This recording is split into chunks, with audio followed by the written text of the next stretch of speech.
President蔡英文has arrived. Now please welcome Her Excellency with big round of applause.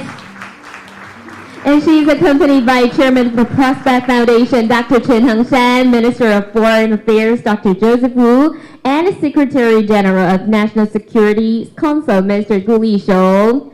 Thanks for participating in this event with us. Please be seated.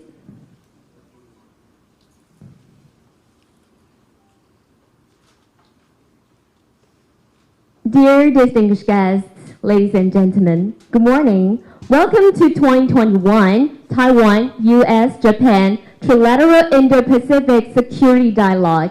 My name is Wendy, and I'm your MC for today. With the theme of the year, Mapping the Democratic Agenda for the Next Generation, the forum today is co-hosted by Center for New American Security, the Japan Institute of International Affairs, and the Prospect Foundation. At the beginning of this event, now let's welcome Chairman of the Prospect Foundation, Dr. Chen Hangshan, to deliver his opening remarks. Please welcome.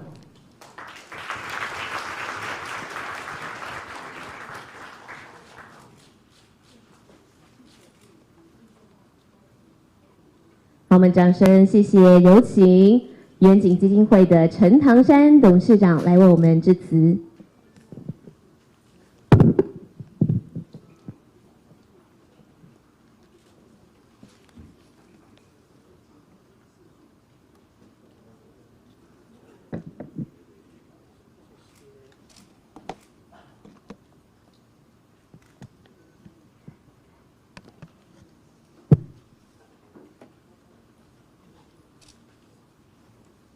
Her Excellency President Tsai, Honorable Secretary General Gu of the National Security Council, Honorable Foreign Minister Wu, distinguished guests, ladies and gentlemen, in Taipei and online.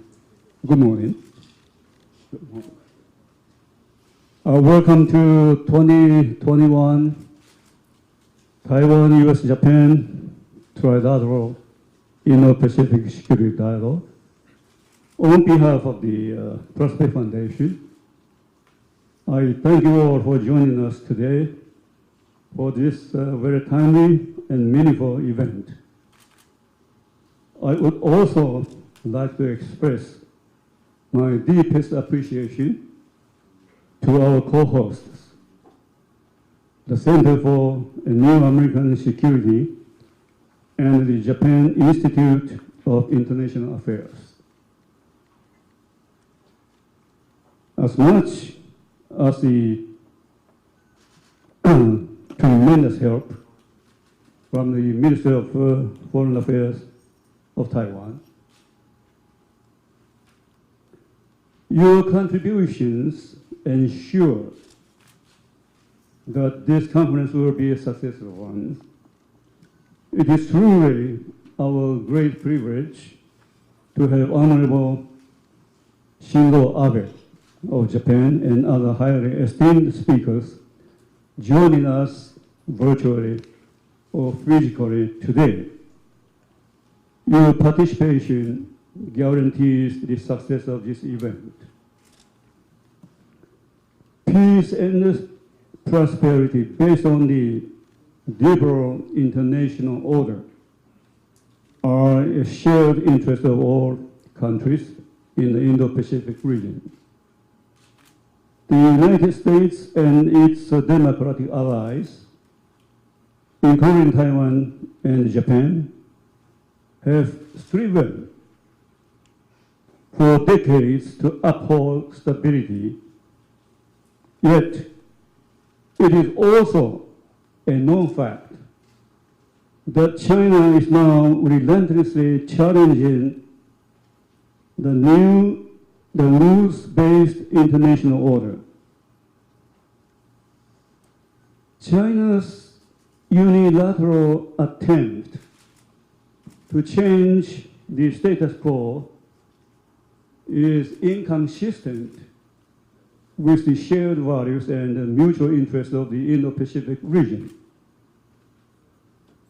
It is therefore very, very important for like-minded countries to show up deterrence against China, corrective phrase, so as to lower tensions across the Taiwan Strait and to ensure peace and stability within the region. So enhancing support for Taiwan among like-minded countries to expand Taiwan's meaningful participation within the international community not only benefits the Indo-Pacific region, but also helps strengthen global cooperation on many key issues, such as forging a trustworthy and resilient democratic supply chain, and facing the challenges to democratic governance in digital era will be more effective. So having endured China's aggressive coercion, disruptive sharp power practices, and the COVID-19 pandemic in the past couple of years, all three like-minded democracies are gathering here today to discuss the challenges and the prospects of the Indo-Pacific region into 2022 and beyond. And we must bear in mind that it is always through working collectively that we are capable of mapping a more ideal democratic agendas for future generations. So I look forward to your wisdom and input during today's discussions. So ladies and gentlemen, once again, thank you for joining this event, and I wish today's meeting every success. Again, thank you very, very much. Thank you. Okay, many thanks to Dr. Chen Tangshan. Please have your seat. Okay, and thanks for the valuable opening remarks for us. Thank you. Please have a seat. And we look forward to more cooperation between Taiwan, US, and Japan.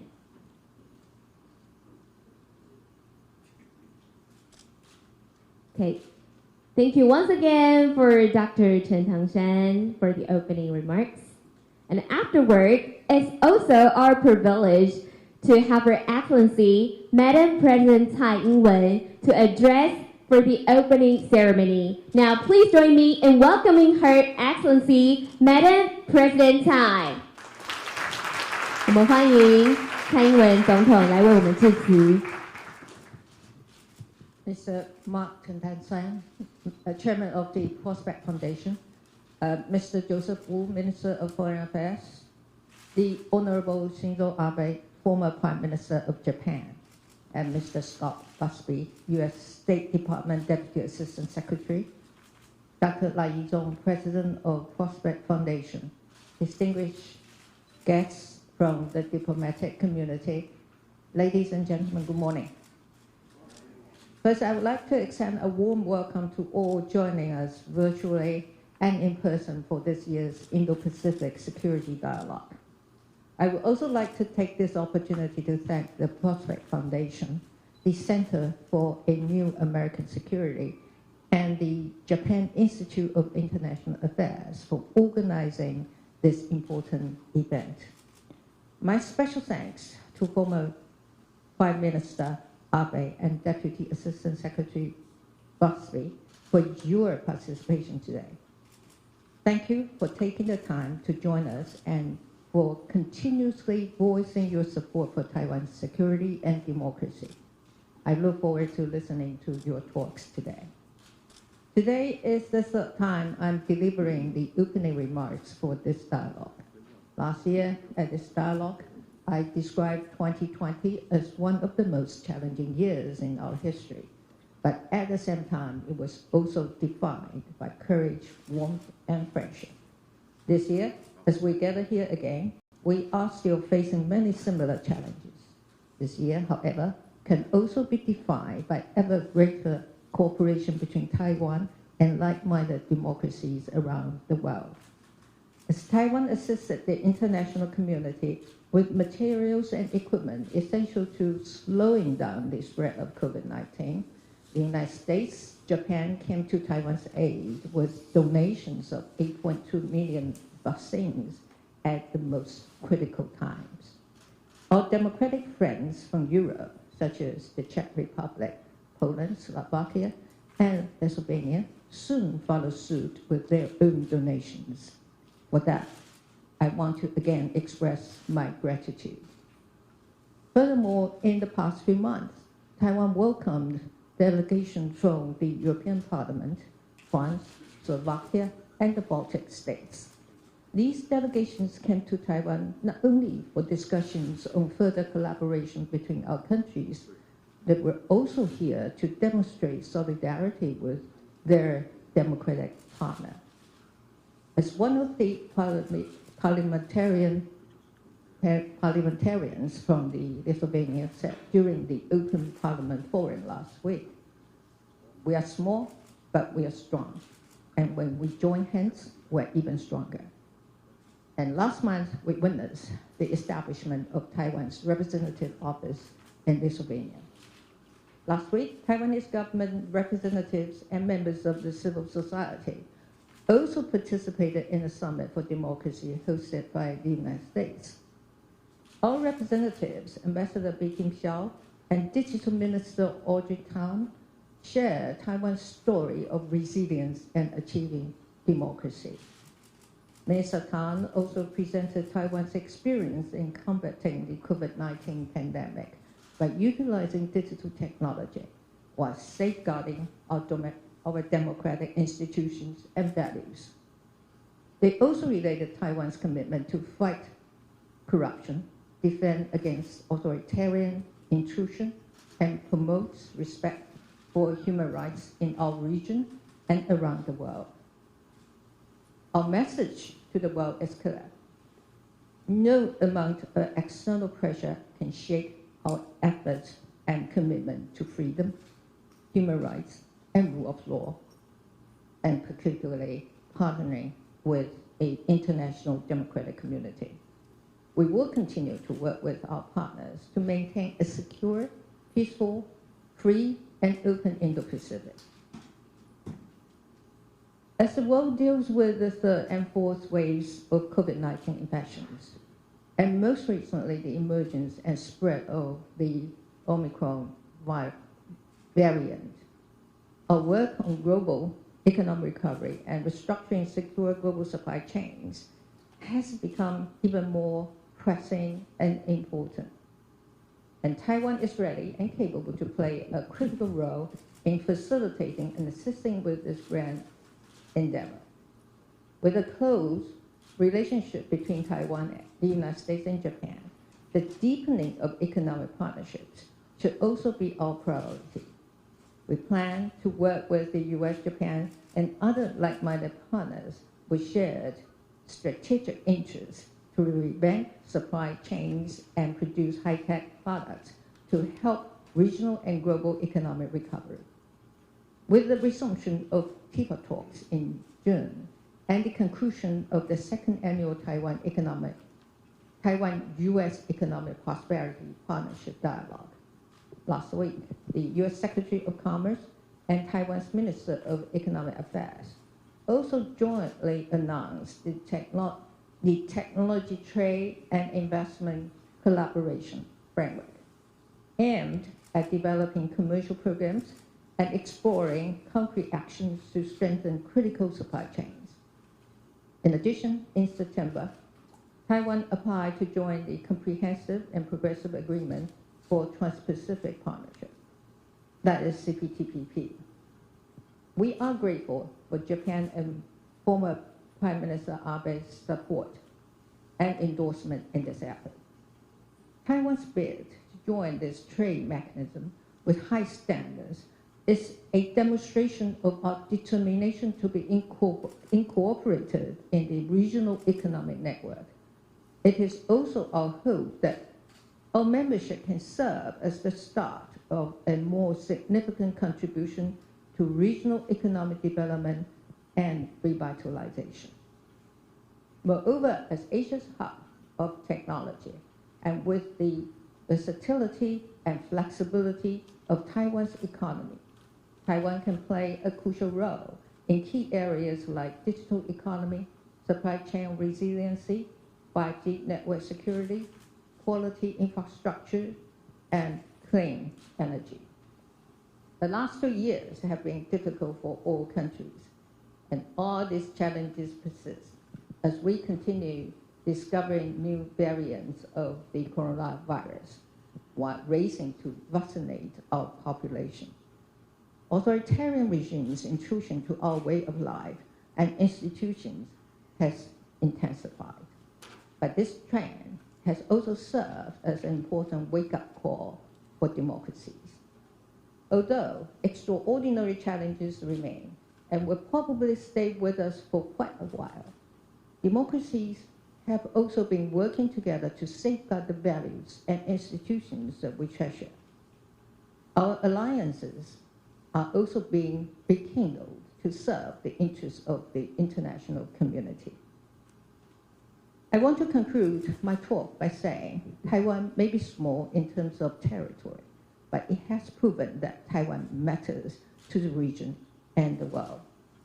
Taiwan has persevered in the face of existential threats and become an indispensable part of the Indo-Pacific.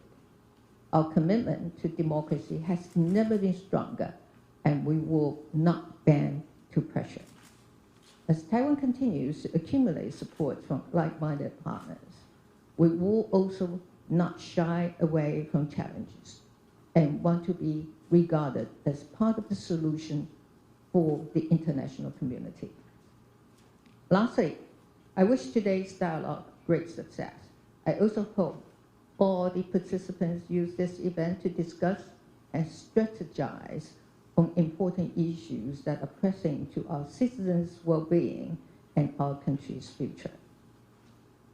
Have a wonderful holiday season, and I very much look forward to welcoming Prime Minister Abe and Deputy Assistant Secretary Busby to Taiwan in the near future. Thank you very much. Thanks to Your Excellency, Madam President Tsai. Please have a seat. 我们非常感谢蔡英文总统为我们的致辞，请入席。Okay, and next, it's our great honor to have former Prime Minister of Japan, His Excellency Shinzo Abe. But before we bring him to you, I would like to invite President of the Prospect Foundation, Dr. Lai Yizhou, to introduce the keynote speaker first. Ladies and gentlemen, please welcome Dr. Lai.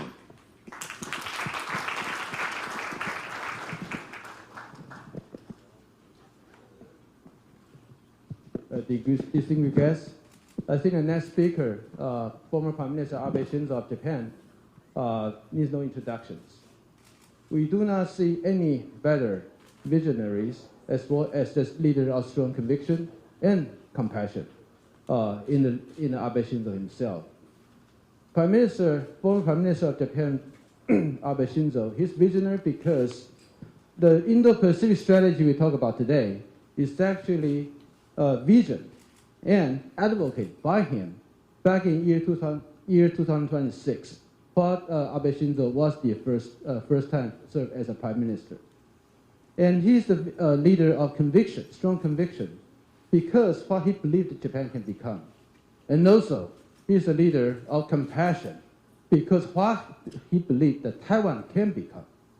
During the time that Taiwan was, our voice was ignored, we've been neglected, despaired. Prime Minister Abe always never hesitate to lend his hand to encourage us and also to give us a warm welcome. So that let me present to you the former Prime Minister of Japan, Abe Shinzo, and let's hear what he wanted to say. Thank you.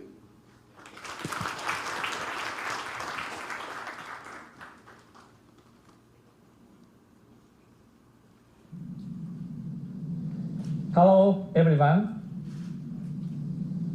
I must begin by thanking Dr. Chen, Chairman of the Prospect Foundation, for having me today.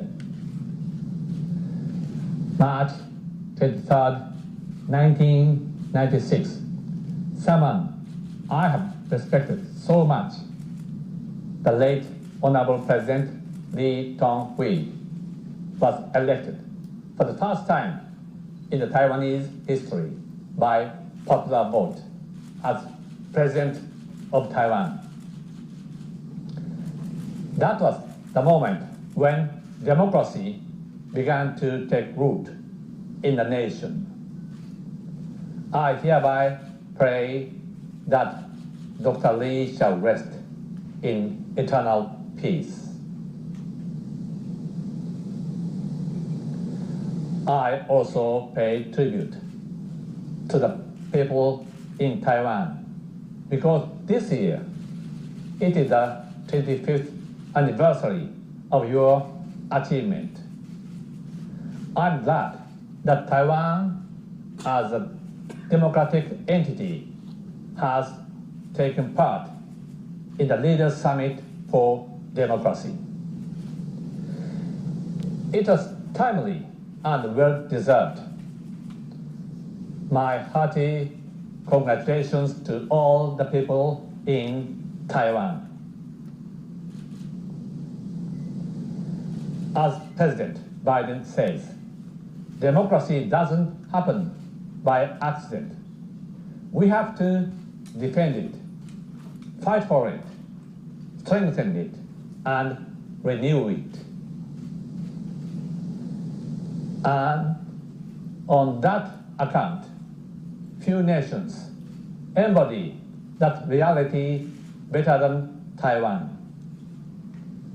Now, what are the agendas to make democracy more robust for the future generations?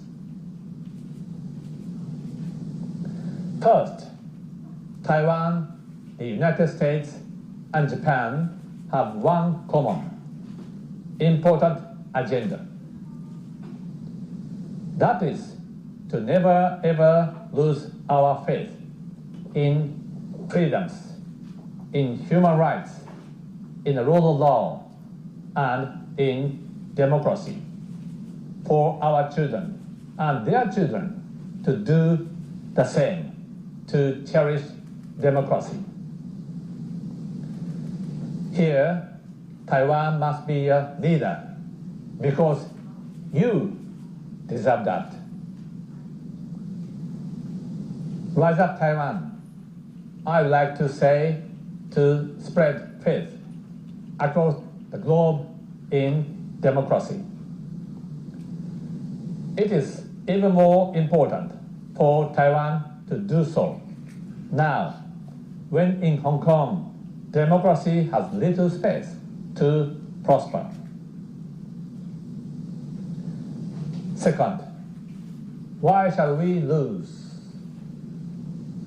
no faith in democracy? Democracy may be messy.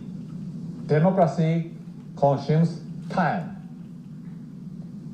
A study shows that in 2016, as Prime Minister, to answer questions from my fellow members of the Parliament, I spent a total of about 370 hours tied to a chair, not so comfortable, on the floor of the Parliament.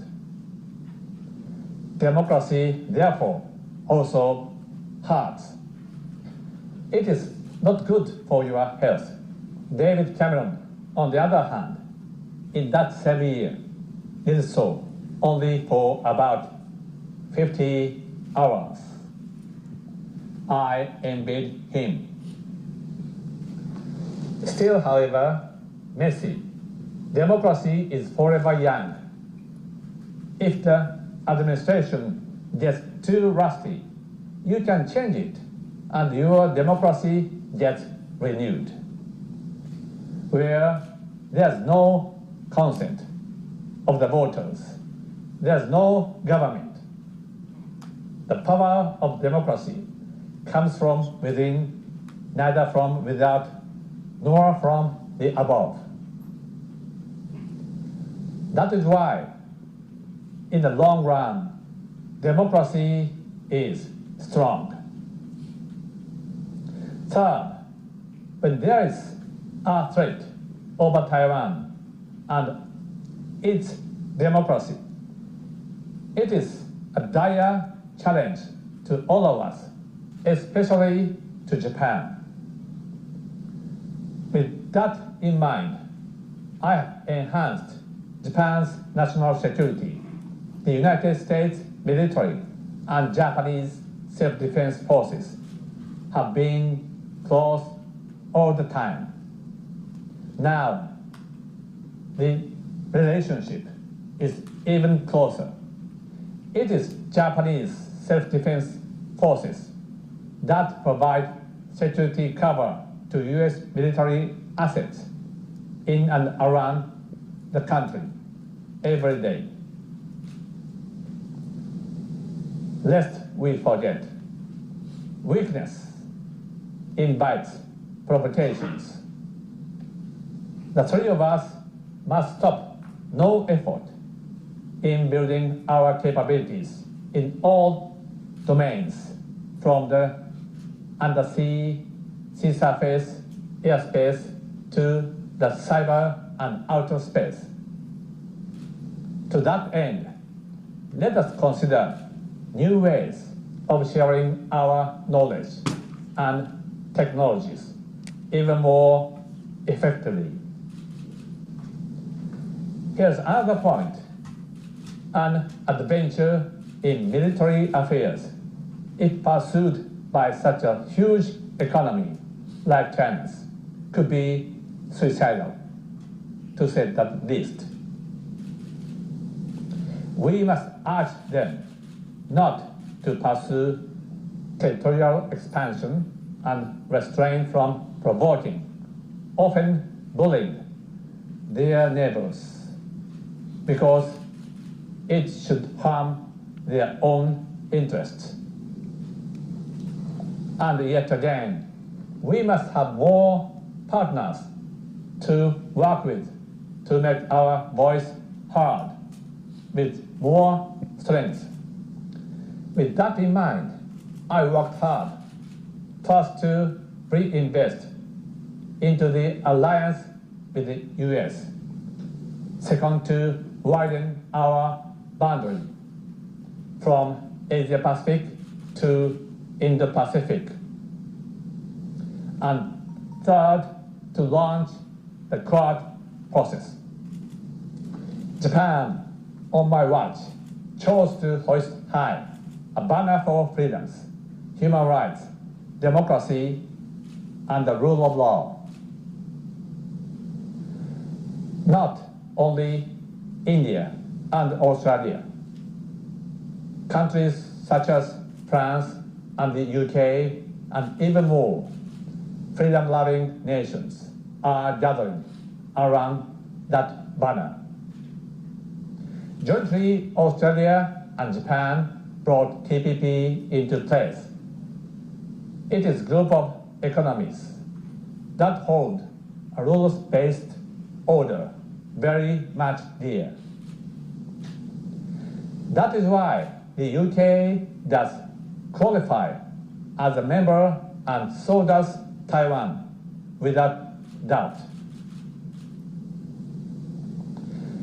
Finally, the United States, Japan, and other like-minded countries should work hard to bring Taiwan to international organizations of universal relevance. WHO comes on top of the list. There are many others. That is one important way for us to sow seeds of hope for the next generations of the Taiwanese.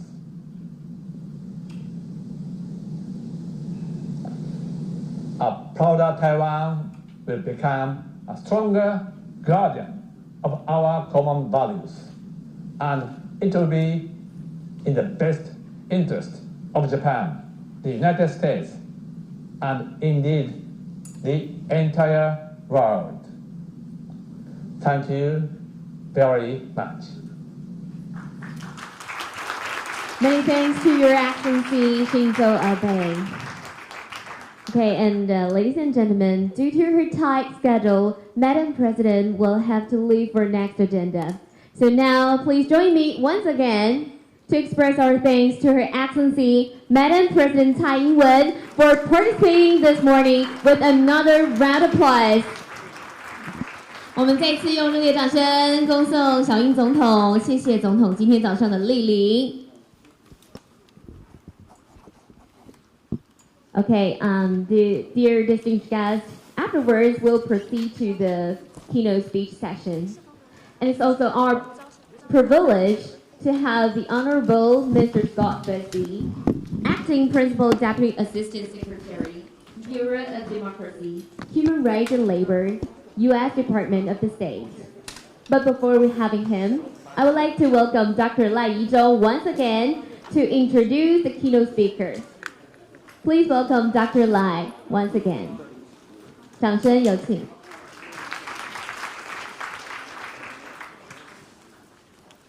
So thank you, distinguished ladies and gentlemen. Sorry for being here again. That I think the next speaker also, at least to many Taiwanese, needs no further introductions. Dr. Scott Busby, the Acting Principal Deputy Executive Secretary of the States for the Bureau of the Democracy, Human Rights and Labor.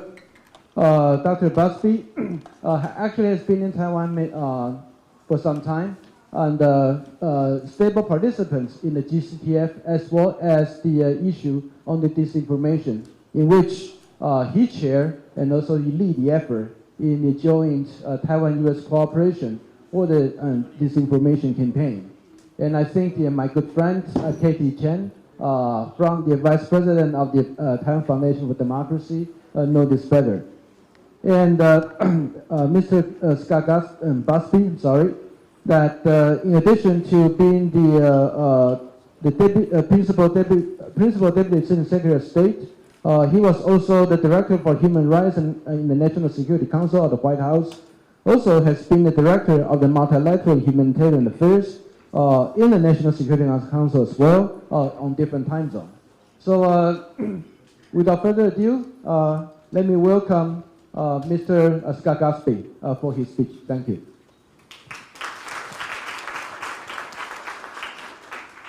Thank you very much, Dr. Chung, for that nice introduction. It's an honor to join you this evening from Washington, D.C., where, as you know, it's 13 hours behind your time in Taipei. It's dinner time here.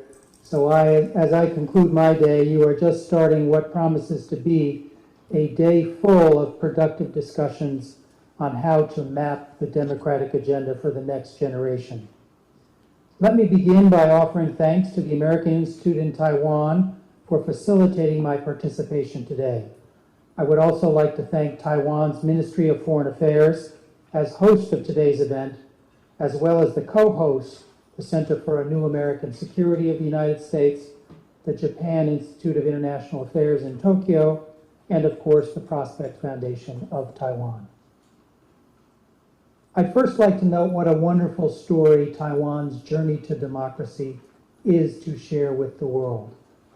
The last time I was in Taipei, I was fortunate enough to visit your new National Human Rights Museum, which powerfully documents the dark days of Taiwan's life under authoritarian rule. It is remarkable how far Taiwan has come in less than 30 years from that time, showing the world how to build and sustain a rights-respecting democratic society. It shows that democracy can thrive in Asia despite some who claim to the contrary. In healthcare, digital literacy, and overall prosperity, Taiwan has become a global leader from which we all can learn. The United States will continue to highlight Taiwan as such, including through the U.S.-Taiwan consultations on democratic governance in the Indo-Pacific region, the third meeting of which we held last month, as well as the ongoing Summit for Democracy process. It is fitting that we meet on the heels of President Biden's Summit for Democracy, which was held virtually last week. President Biden hosted the summit to reinforce our commitment to placing democracy and human rights at the center of U.S. foreign policy.